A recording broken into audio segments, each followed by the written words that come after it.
જ્યારે કોઈ બેંક લોનની ચૂકવણીમાં મોડું થાય ત્યારે પડદા પાછળ શું થાય છે તે વિશે ક્યારે વિચાર્યું છે? એ માત્ર એક સામાન્ય રિમાઇન્ડર કોલ નથી હોતો. એ એક એમ કે આખી જટિલ પ્રક્રિયાની શરૂઆત છે. આજે આપણે ભારતીય રિઝર્વ બેંકના એક બહુ મહત્વના દસ્તાવેજમાં ઊંડા ઉતરીશું. આ દસ્તાવેજનું શીર્ષક આમ તો ઘણું મોટું છે. રિઝર્વ બેંક ઓફ ઇન્ડિયા ગ્રામીણ સહકારી બેંકો માટેના નિર્દેશો 2025. પણ આપણે આ જટિલ શીર્ષકથી ગભરાઈશું નહીં. આપણો હેતુ આ નિયમોના આત્માને સમજવાનો છે. આપણે એક લોનની જીવનની મુસાફરી પર જઈશું. એક એવી લોન જે શરૂઆતમાં તંદુરસ્ત હતી પણ પછી ધીમે ધીમે બીમાર પડી. આપણે જોઈશું કે બેંક ક્યારે તેને બીમાર જાહેર કરે છે, તેની સારવાર કેવી રીતે થાય અને ક્યારે સ્વીકારે છે કે તે કદાચ બચી નહીં શકે. બરાબર. અને આ માત્ર કોઈ એકાઉન્ટિંગની કવાયત નથી ખરું ને? આ નિયમો, જેને આપણે ટૂંકમાં આઈઆરએસી નોર્મ્સ કહીએ છીએ, એ તો ભારતના ગ્રામીણ નાણાકીય માળખાની કરોડરજ્જુ જેવા છે. શ્રી એમ નરસિંહમ સમિતિની ભલામણો પર આધારિત આ નિયમો એ સુનિશ્ચિત કરે છે કે આખી બેન્કિંગ સિસ્ટમ પારદર્શક અને મજબૂત રહે. ચાલો, તો આ મુસાફરી શરૂ કરીએ. આખી ચર્ચાનો કેન્દ્રીય શબ્દ છે એનપીએ, નોન પરફોર્મિંગ એસેટ. આપણે બધાએ આ શબ્દ તો સાંભળ્યો જ છે, પણ ગ્રામીણ બેંકના સંદર્ભમાં કોઈ લોન ક્યારે એનપીએ બને છે? એ કઈ લક્ષ્મણ રેખા છે? એનપીએ એટલે સાદા શબ્દોમાં એવી લોન કે જેના પર બેંકને આવક મળવાનું બંધ થઈ ગયું છે. મોટાભાગની ટર્મ લોન માટે આ લક્ષ્મણ રેખા 90 દિવસની છે. જો વ્યાજ કે મુદ્દલનો હપ્તો 90 દિવસથી વધુ સમય માટે બાકી રહે તો તરત જ સિસ્ટમમાં એક લાલ ઝંડી ઊભી થઈ જાય. પણ ખરી મજા તો ઓવરડ્રાફ્ટ કે કેશ ક્રેડિટ જેવા ખાતાઓમાં આવે છે. હા, કારણ કે એમાં કોઈ ફિક્સ હપ્તો તો હોય નહીં. તો ત્યાં કેવી રીતે નક્કી થાય? ત્યાં માટે આરબીઆઈ એક ખાસ શબ્દ વાપરે છે, out of order. Out of order? હા, આઉટ ઓફ ઓર્ડરનો મૂળભૂત અર્થ એ છે કે ગ્રાહક અને બેંક વચ્ચેનો જે નાણાકીય સંબંધ છે એ તૂટી ગયો છે. આ 3 રીતે થઈ શકે. 1.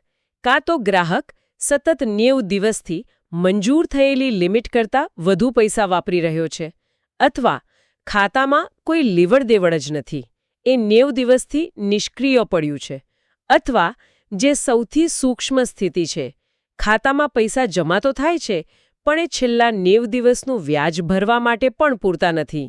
આ ત્રણેય કિસ્સામાં ખાતું જીવંત નથી, એ માત્ર એક બોજ બની ગયું છે. આ સમજાયું. પણ આ નિયમો તો ગ્રામીણ બેંકો માટે છે, અને ખેડૂતનું જીવનચક્ર તો શહેરના કોઈ પદારદાર વ્યક્તિ કરતાં સાવ અલગ હોય. એનો કેશફ્લો તો પાકની મોસમ પર આધાર રાખે. તો શું એક ખેડૂત માટે પણ આ 90 દિવસનો કડક નિયમ લાગુ પડે? ના, અને આ બહુ જ મહત્વનો મુદ્દો છે. આરબીઆઈએ આ વાસ્તવિકતાને સ્વીકારી છે, એટલે જ ખેતી માટે ખાસ નિયમો છે. અહીં સમયને દિવસોમાં નહીં પણ પાકની મોસમમાં માપવામાં આવે છે. ટૂંકા ગાળાના પાક જેમ કે ઘઉં કે બાજરી, એના માટે જો મુદ્દલ કે વ્યાજનો હપ્તો 2 પાકની મોસમ સુધી બાકી રહે તો જ એ લોન એનપીએ ગણાય. 2 પાકની મોસમ? અને શેરડી જેવા લાંબા ગાળાના પાક માટે. લાંબા ગાળાના પાક માટે આ મર્યાદા 1 પાકની મોસમની છે. અને અહીંયા એક રસપ્રદ વાત એ છે કે પાકની મોસમ ક્યારે શરૂ થાય અને ક્યારે પૂરી થાય એ દરેક રાજ્યમાં રાજ્યસ્તરીય બેન્કર્સ સમિતિ એટલે કે એસએલબીસી નક્કી કરે છે. કારણ કે ગુજરાતની ખેતીની પરિસ્થિતિ અને પંજાબની પરિસ્થિતિ અલગ હોય. આ નિયમ દર્શાવે છે કે નિયમો કડક છે પણ સ્થાનિક વાસ્તવિકતાઓ પ્રત્યે સંવેદનશીલ પણ છે. તો 90 દિવસ કે પાકની મોસમનો નિયમ એ નક્કી કરે છે કે લોન બીમાર છે, પણ બધી બીમારી એકસરખી નથી હોતી. સામાન્ય શરદી અને કેન્સર વચ્ચે મોટો ફરક છે. તો બેન્કિંગની દુનિયામાં એક એનપીએ લોનની ગંભીરતા કેવી રીતે માપવામાં આવે? ખૂબ સરસ સરખામણી કરી. એકવાર લોન એનપીએ બને પછી એની ગંભીરતાના આધારે એને 3 શ્રેણીઓમાં વહેંચવામાં આવે છે. પહેલો તબક્કો છે સબ સ્ટેન્ડર્ડ એસેટ. આ શરદી જેવું છે. બેંકને ખબર છે કે સમસ્યા છે પણ હજુ વસૂલાતની આશા છે. સામાન્ય રીતે કોઈ પણ લોન એનપીએ બન્યા પછી 3 વર્ષ સુધી આ કેટેગરીમાં રહે છે. અને જો 3 વર્ષ પછી પણ પરિસ્થિતિ ન સુધરે તો? તો પછી શું? તો પછી એ લોન ડાઉટફુલ એસેટ એટલે કે શંકાસ્પદ અસ્કયામત બની જાય છે. આ એક ગંભીર બીમારી જેવું છે. અહીંયા બેંક લગભગ માની લે છે કે પૈસા પાછા મળવાની શક્યતા હવે ખૂબ ઓછી છે. આ શબ્દ જ એની ગંભીરતા દર્શાવે છે. એક મિનિટ, આ ડાઉટફુલ શબ્દ પર મને થોડી શંકા છે. મતલબ સબસ્ટેન્ડર્ડમાંથી ડાઉટફુલમાં જવાનો અર્થ શું છે? શું બેંક એમ કહી રહી છે કે હવે અમને પૈસા પાછા મળવાની બહુ ઓછી આશા છે? બરાબર. એ એક પ્રકારની સ્વીકૃતિ છે કે સમય પસાર થવા સાથે વસૂલાતની શક્યતાઓ ધૂંધળી થઈ રહી છે. અને છેલ્લો તબક્કો, સૌથી ગંભીર, એ છે લોસ એસેટ. આ એવી લોન છે જેને બેંક, એના ઓડિટર અથવા ખુદ આરબીઆઈએ જ વસૂલી ન શકાય તેવી જાહેર કરી દીધી હોય. એનું મૂલ્ય લગભગ શૂન્ય છે, ભલે એ હજી બેંકના ચોપડામાંથી સંપૂર્ણપણે દૂર ન થઈ હોય. આ ટર્મિનલ સ્ટેજ છે. પણ શું કોઈ લોન સીધી ડાઉટફુલ કે લોસ બની શકે? કે પછી એણે આ સબસ્ટેન્ડર્ડના 3 વર્ષના તબક્કામાંથી પસાર થવું જ પડે? હા, ચોક્કસ સંજોગોમાં એ શક્ય છે. અને આનો આધાર ગીરવે મૂકેલી સિક્યોરિટીની કિંમત પર છે. માની લો કે કોઈએ જમીન ગીરવે મૂકીને લોન લીધી છે. જો કોઈ કારણસર એ જમીનની બજાર કિંમત એટલી ઘટી જાય કે તે બાકી લોનના 50% કરતાં પણ ઓછી થઈ જાય, તો બેંક રાહ જોયા વગર એ લોનને સીધી ડાઉટફુલ કેટેગરીમાં મૂકી શકે છે. અને લોસ માટે?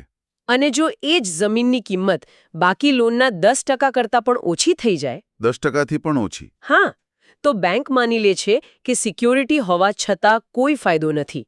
તે લોનને સીધી લોસ એસેટ તરીકે વર્ગીકૃત કરવી પડે. આ દર્શાવે છે કે માત્ર હપ્તા ભરવા જ નહીં, પણ ગીરવે મૂકેલી મિલકતની કિંમત જાળવી રાખવી પણ કેટલી મહત્વની છે. તો આ વર્ગીકરણનો બેંકના નાણાકીય સ્વાસ્થ્ય પર શું પ્રભાવ પડે છે? આ સિર્ફ કાગળ પરના લેબલ છે કે એની કોઈ વાસ્તવિક નાણાકીય અસર થાય છે? એની ખૂબ મોટી અને વાસ્તવિક અસર થાય છે. અને એ આપણને પ્રોવિઝનિંગ એટલે કે જોગવાઈના ખ્યાલ તરફ લઈ જાય છે. સાદા શબ્દોમાં, પ્રોવિઝનિંગ એટલે સંભવિત નુકસાન માટે અગાઉથી પૈસા અલગ રાખવા. એ એક નાણાકીય સેફટી નેટ છે. શું આ જોગવાઈ માત્ર ખરાબ લોન માટે જ કરવી પડે? નહીં, અને અહીં જ આરબીઆઈની દીર્ઘદ્રષ્ટિ દેખાય છે. જે લોન એકદમ બરાબર છે, જેને સ્ટાન્ડર્ડ એસેટ્સ કહેવાય છે, એના પર પણ બેંકોએ થોડી જોગવાઈ કરવી પડે છે. કૃષિ અને નાના ઉદ્યોગો એટલે કે એસએમઈ માટે 0.25% અને બીજી બધી લોન માટે 0.40%. આ એક ખૂબ જ રસપ્રદ વિચાર છે. બેંક કહે છે કે લોન એકદમ બરાબર છે, છતાં આરબીઆઈ કહે છે કે થોડા પૈસા બાજુ પર રાખો. આ એક નાણાકીય સેફટી બેલ્ટ જેવું છે. ભલે રસ્તો સારો હોય, પણ અણધાર્યા સંકટ માટે તૈયાર રહેવું જરૂરી છે. અને જેવી લોન એનપીએની દુનિયામાં પ્રવેશ કરે, એટલે કે સબસ્ટેન્ડર્ડ બને, ત્યારે શું? ત્યારે આ સેફટી નેટ મોટું કરવું પડે છે. બેંકે તરત જ કુલ બાકી રકમના 10%ની જોગવાઈ કરવી પડે. પણ ખરી કસોટી ડાઉટફુલ એસેટ્સમાં શરૂ થાય છે. ત્યાં નિયમો વધુ કડક બને છે. એ કેવી રીતે? ડાઉટફુલ લોનના 2 ભાગ પાડવામાં આવે છે: સિક્યોરિટી વગરનો હિસ્સો અને સિક્યોરિટી વાળો હિસ્સો. જે હિસ્સા પાછળ કોઈ ગેરંટી નથી, એના પર બેંકે 100% જોગવાઈ કરવી પડે છે. એટલે કે બેંક માની લે છે કે આ પૈસા ગયા. અને જે હિસ્સા પાછળ સિક્યોરિટી છે તેનું શું? ત્યાં જોગવાઈનો દર સમય સાથે વધતો જાય છે. જેમ લોન વધુ સમય ડાઉટફુલ રહે, તેમ જોગવાઈ 20%થી વધીને 30%, 40%, એમ 100% સુધી પહોંચી જાય છે. અને લોસ એસેટ્સ માટે તો કોઈ વિકલ્પ જ નથી. 100% જોગવાઈ કરવી પડે અથવા એને માંડી વાળવી. આખી પ્રક્રિયા બેંકને ધીમે ધીમે વાસ્તવિકતા સ્વીકારવા માટે મજબૂર કરે છે. આ બધું બેંકની બેલેન્સ શીટ પર શું અસર કરે છે, ખાસ કરીને એમના નફા પર? તેની સીધી અસર નફા પર પડે છે, અને એ આવકની ઓળખ એટલે કે ઇન્કમ રેકગ્નિશનના સિદ્ધાંત દ્વારા થાય છે. આ સિદ્ધાંત ખૂબ જ સરળ અને તાર્કિક છે. જ્યાં સુધી વ્યાજના પૈસા ખરેખર હાથમાં ન આવે, ત્યાં સુધી બેંક એને પોતાની આવક ગણી શકે નહીં. ખાલી ખાતામાં વ્યાજ ઉમેરી દેવાથી એ બેંકની આવક નથી બની જતી. એટલે કે જે આવક કાગળ પર દેખાય છે પણ ખિસ્સામાં નથી આવી, એને નફામાંથી દૂર કરવી પડે. બિલકુલ. અને એટલું જ નહીં, જો કોઈ ખાતું એનપીએ બને, તો અગાઉના મહિનાઓમાં આવક તરીકે નોંધાયેલું પણ વસૂલ ન થયેલું વ્યાજ પણ રિવર્સ કરવું પડે. આનાથી બેંકોની નાણાકીય સ્થિતિનું સાચું અને વાસ્તવિક ચિત્ર રજૂ થાય છે. તે બેંકોને ખોટા નફાના ભ્રમમાં રાચતા અટકાવે છે. આ બધું તો બેંકની આંતરિક કામગીરી જેવું લાગે છે. પણ જો હું એક સામાન્ય ખેડૂત કે નાનો વ્યાપારી હોઉં, તો આ નિયમો મારા માટે શું અર્થ ધરાવે છે?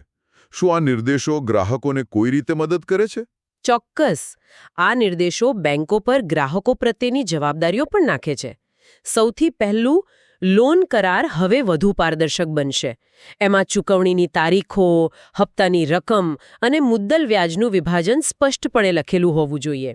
એટલું જ નહીં, બેંકોએ હવે કરારમાં ઉદાહરણ સાથે સમજાવવું પડશે કે ગ્રાહકનું ખાતું ક્યારે SMA અને ક્યારે NPA બનશે. SMA એ શું છે? SMA એટલે સ્પેશિયલ મેન્શન એકાઉન્ટ. એ NPA પહેલાંની ચેતવણીનો તબક્કો છે. જો હફતો 1 થી 30 દિવસ મોડો થાય તો તે SMA 0, 31 થી 60 દિવસ માટે SMA 1 અને 61 થી 90 દિવસ માટે SMA 2 કહેવાય. આ ગ્રાહક અને બેંક બંને માટે એક ચેતવણીની ઘંટડી છે કે પરિસ્થિતિ બગડી રહી છે. નિર્દેશોમાં એક ઉદાહરણ પણ છે. જો 31 માર્ચે હફતો બાકી રહે તો તે 30 એપ્રિલે SMA 1 બનશે અને 29 જૂને 90 દિવસ પૂરા થતાં NPA બની જશે. આ ગણતરી હવે સ્વચાલિત અને નિશ્ચિત છે. અને આ જાણકારી ગ્રાહક સુધી પહોંચાડવાની જવાબદારી કોની? બેંકની.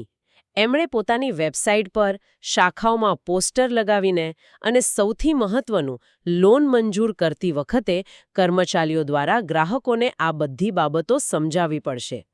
આનો હેતુ ગ્રાહકોને શિક્ષિત કરવાનો છે, ડરાવવાનો નથી.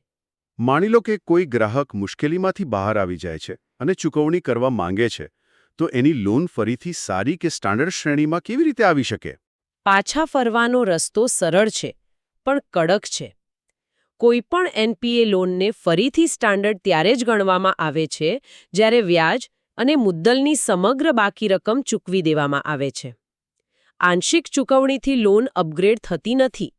એટલે કે જો કોઈ ખેડૂત પર 1 લાખ રૂપિયા બાકી હોય અને એ 95,000 રૂપિયા ભરી દે, તો પણ એને લોન ખરાબ જ ગણાશે. આ તો થોડું કઠોર નથી લાગતું? તે કઠોર લાગે છે, પણ એની પાછળ એક તર્ક છે. RBI નાણાકીય શિસ્ત પર ભાર મૂકવા માંગે છે. જો આંશિક ચૂકવણીથી લોન અપગ્રેડ થવા લાગે તો લોકો માત્ર એટલા જ પૈસા ભરશે જેથી ખાતું NPAમાંથી બહાર આડી જાય અને પછી ફરીથી ડિફોલ્ટ કરે. આ ચક્ર તોડવા માટે આ સંપૂર્ણ ચૂકવણીનો નિયમ છે. અને જો કોઈ ગ્રાહકની 1 થી વધુ લોન હોય તો નિયમ વધુ કડક છે. કોઈ એક લોનને અપગ્રેડ કરવા માટે તે ગ્રાહકની તમામ લોનની બાકી રકમ ચૂકવવી જરૂરી છે. તો સારાંશમાં, RBIના આ નિર્દેશો ગ્રામીણ સહકારી બેંકો માટે એક શિસ્તબદ્ધ અને પારદર્શક સિસ્ટમ બનાવવા વિશે છે. તે સમસ્યાને વહેલી ઓળખવા, જોખમ પ્રમાણે તેનું વર્ગીકરણ કરવા અને એ જોખમ માટે નાણાકીય રીતે તૈયાર રહેવા વિશે છે. બરાબર. પણ અહીં સૌથી રસપ્રદ વાત એ છે કે આ તકનીકી લાગતા નિયમો ગ્રામીણ અર્થતંત્રની સ્થિરતા સાથે કેવી રીતે જોડાયેલા છે. જ્યારે બેંકો સ્વસ્થ અને પારદર્શક રહે છે ત્યારે તેઓ કરોડો લોકોની બચતનું રક્ષણ કરે છે. આ નિયમો સુનિશ્ચિત કરે છે કે બેંકોની નાણાકીય સ્થિતિનું સાચું ચિત્ર બહાર આવે, જેથી કોઈ મોટી સમસ્યા સર્જાય તે પહેલાં તેને સુધારી શકાય અને આખરે સ્વસ્થ બેંકો જ જરૂરિયાતમંદ ખેડૂતો અને નાના ઉદ્યોગોને ધિરાણનો પ્રવાહ ચાલુ રાખી શકે છે. આપણે એ વિશે ઘણી વાત કરી કે જ્યારે લોન ખરાબ થાય ત્યારે શું થાય છે. આ આપણને એક ઊંડા પ્રશ્ન પર વિચારવા પ્રેરે છે. આવા કડક અને પારદર્શક નિયમો ભવિષ્યમાં બેંકો કોને લોન આપવી તે અંગેના નિર્ણયોને કેવી રીતે બદલી શકે છે? શું સિસ્ટમ વધુ સુરક્ષિત બનવાની પ્રક્રિયામાં કેટલાક ખરેખર જરૂરિયાતમંદ પણ જોખમી ગણાતા લોકો માટે ધિરાણ મેળવવું વધુ મુશ્કેલ બની શકે છે?